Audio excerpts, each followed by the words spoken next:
आणि आता उद्या नाताळ संपूर्ण देशभरामध्ये साजरा होणार आहे। नाताळच्या सुट्ट्यांच्या पार्श्वभूमीवर शिर्डीमध्ये मात्र भाविकांनी अलोट गर्दी केली आहे। साई दर्शनासाठी भाविकांची मांदियाळी दिसतेय आणि पुढील 8 ते 10 दिवस शिर्डीमध्ये भाविकांचा ओघ असाच सुरू राहणार आहे। प्रत्येक वर्षी नाताळची सुट्टी आणि नवीन वर्षाच्या निमित्तानं शिर्डीमध्ये लाखो साई भक्त भाविक दर्शनासाठी हजेरी लावतात। यावर्षी सुद्धा भाविकांच्या गर्दीने साई नगरी फुलून गेली आहे। तर आपण हे दोनही दृश्य पाहतोय। साईंच्या दर्शनासाठी मोठी गर्दी खरं तर शिर्डीमध्ये दिसते।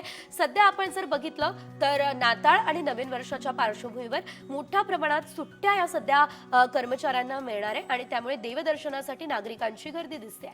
साई मंदिर परिसरातून याचाच आढावा आमचे प्रतिनिधी सचिन बनसोडेंनी घेतला। पाहूयात सध्याची सर्व परिस्थिती।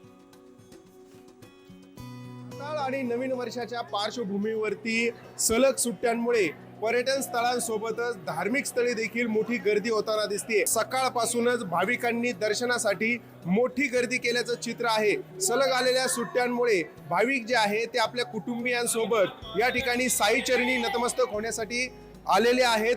प्रत्येक वर्षी आपण जर बघितलं तर नाताळ आणि नवीन वर्षाच्या पार्श्वभूमीवर ज्या सुट्ट्या येतात त्यावेळी साई भक्त शिर्डीमध्ये मोठी गर्दी करत असतात आणि त्याच धर्तीवरती यावर्षी देखील मोठी गर्दी जी आहे ती साई भक्तांची झालेली आहे।